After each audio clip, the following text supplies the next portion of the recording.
Le contenu de la vidéo d'aujourd'hui est particulièrement triste, mais dénote surtout de la naïveté, de l'ignorance et d'un certain laxisme de nous autres qui arrivons sur ce territoire dont les habitudes culturelles et les mœurs rompent avec ce que nous avons connu en Afrique. Dans cette vidéo, je vais te faire le récit de cette situation, mais surtout, je vais tirer avec toi des enseignements pour que à toi ou aux autres, ça ne puisse plus arriver, qu'on puisse être au minimum prêt psychologiquement. Ce que je dois te faire savoir, premièrement, c'est que ici, avant d'immigrer, il y a un document que nous signons. C'est le document sur la charte des droits et libertés, que ce soit au niveau provincial ou au niveau fédéral. Nous nous engageons à nous arrimer et à respecter donc les droits et les libertés fondamentales et individuelles sur notre terre d'accueil. En ratifiant donc, nous acceptons jouer le jeu de la justice, nous acceptons nous soumettre à la justice en temps opportun. Donc il s'agit d'un jeune Africain de l'Ouest qui avait pris l'habitude de garder avec lui plusieurs écureuils pour ses prochains repas et il en avait un nombre assez impressionnant dans son frigo. Et donc sa jeune fille en cours de récréation à l'école, dans des discussions avec ses amis, avec ses camarades, a laissé entendre que mais l'écureuil, nous en avons tellement, mon père en met tellement nous en avons tellement dans le congélateur, donc c'est une viande, on va dire, qui est particulièrement prisée à la maison. Et c'est donc ainsi que les autres ayant suivi et de fil en aiguille, de bouche à oreille, c'est arrivé dans les oreilles des autorités de l'école, notamment de la travailleuse sociale et du service administratif qui tout de suite a fait un signalement et directement la police s'est pointée dans le domicile de cette famille-là et a vérifié effectivement que dans le congélateur, il y avait un nombre anormalement élevé d'écureuils. Il faut dire que la loi permet de s'en procurer compte tenu du nombre, ce n'est pas une espèce protégée, compte tenu de la prolifération du grand nombre d'écureuils qu'il y a dans la ville et dans les quartiers, on a la possibilité de s'en procurer, je crois, un par jour ou par semaine. Je peux me tromper, mais il y a une limite.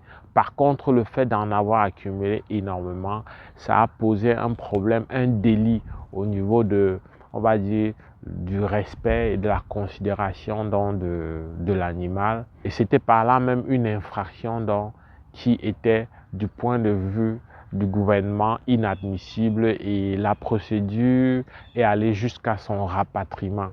Voilà donc une famille qui vivait et qui évoluait en toute quiétude, mais dont manifestement le parent ignorait ce qui est prévu dans la législation. Je ne pense pas que, avec le sacrifice que ça suppose qu'on fait pour immigrer, que ce frère pouvait prendre ces imprudences-là s'il le savait. Donc ici, il y a l'ignorance et l'imprudence de ce frère, mais il y a aussi le fait d'un encadrement pas vraiment contrôlé. Le premier enseignement, c'est qu'il faut toujours être au parfum de l'information. Nul n'est censé ignorer la loi.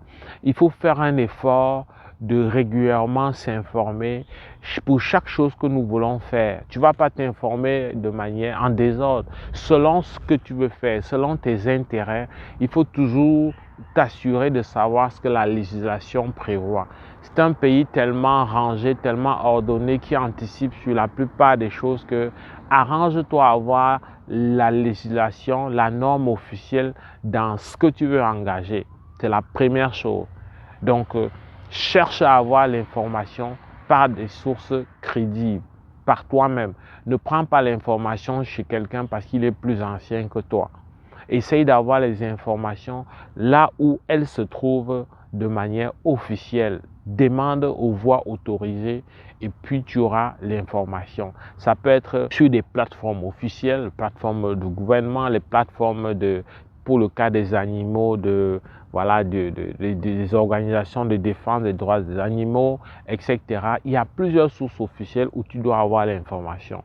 Là, on parle du cas de l'animal, mais ça peut être un autre cas qui peut conduire aussi à un délit inexcusable comme celui-là, mais tu dois t'assurer de connaître la législation. C'est un pays qui a des réalités, qui a des choix culturels complètement différents de ce qu'on a connu ou on connaît en Afrique.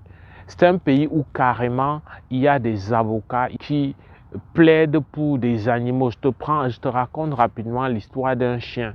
Un chien qui vraiment, ça n'arrive pas tout le temps, mais un chien, on va dire un fou furieux, contrôlable, qui malheureusement a dû donner la mort à un individu du fait qui est mort, qui a succombé aux différentes blessures et morsures du chien. Et c'est une race de chien particulièrement redoutable.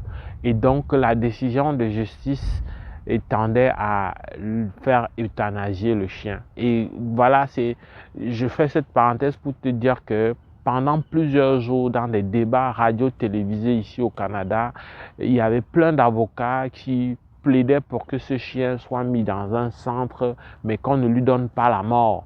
Et ils faisaient les comparaisons avec les hommes et dire que quand c'est des fous furieux qui tirent sur d'autres hommes, on ne les fusille pas, mais on les met dans des pénitenciers, parfois dans des centres psychiatriques, mais à aucun moment donné, il n'est question de leur donner la mort.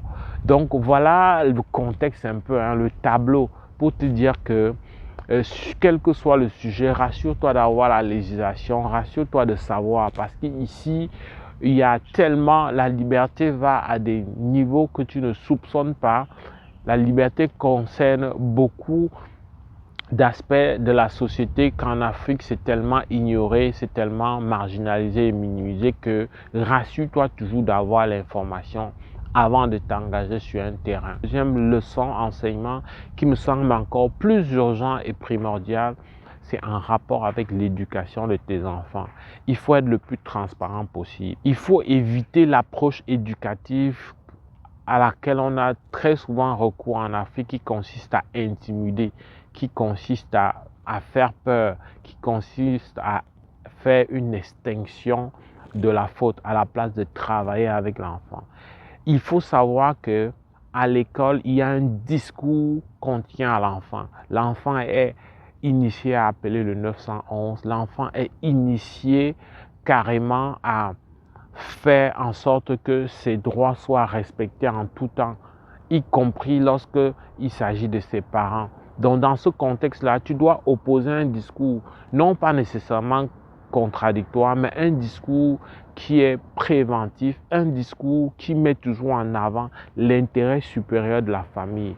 C'est pour ça qu'il faut beaucoup dialoguer, il ne faut pas être réfractaire au débat, il faut aller chercher quand tu n'as pas le support, les outils pour faire face à tes enfants.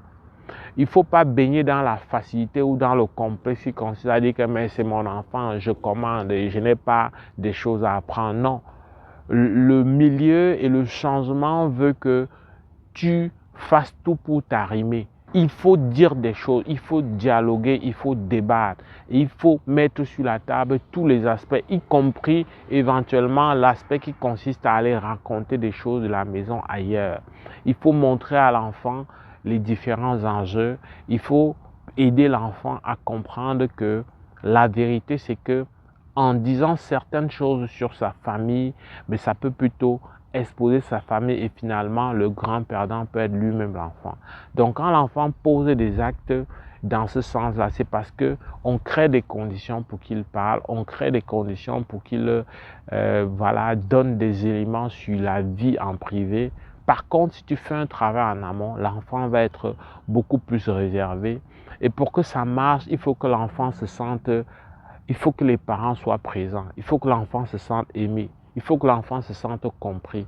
C'est en se sentant aimé, compris, que l'enfant sera en confiance et va trouver tout à fait naturel et normal d'écouter les conseils des parents.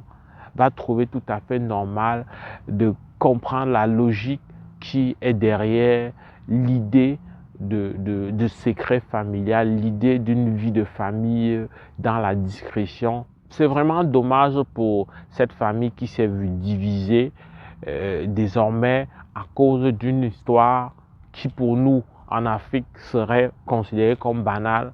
voilà une famille qui est séparée, voilà un papa qui n'aura plus l'occasion de proposer son éducation et son amour à ses enfants et à sa famille. Donc, nous devons faire attention à ça et j'espère que tu vas pouvoir prendre des précautions pour que ça ne t'arrive pas, pour poser des actes seulement en t'assurant de la normalité, en t'assurant des limites de ce qui est acceptable et de ce qui ne l'est pas. En tout cas, je ne te demande pas d'être dans la peur. J'espère que cette vidéo t'a aidé. J'espère qu'elle continue à te sensibiliser et à te donner une idée globale de comment tu dois t'y prendre pour éviter certains dérapages dont le résultat peut coûter cher à l'équilibre de la famille et à la réussite tout court de la famille. J'espère que tu as aimé la vidéo. Si c'est le cas, like, commente, fais-nous des suggestions de vidéos. Si tu es nouveau sur la chaîne, abonne-toi puis active la cloche de notification pour rester informé de nouvelles parutions hebdomadaires. Sur ce, on se retrouve dans le cadre de prochaines vidéos avec beaucoup de plaisir. Porte-toi bien. Pull up.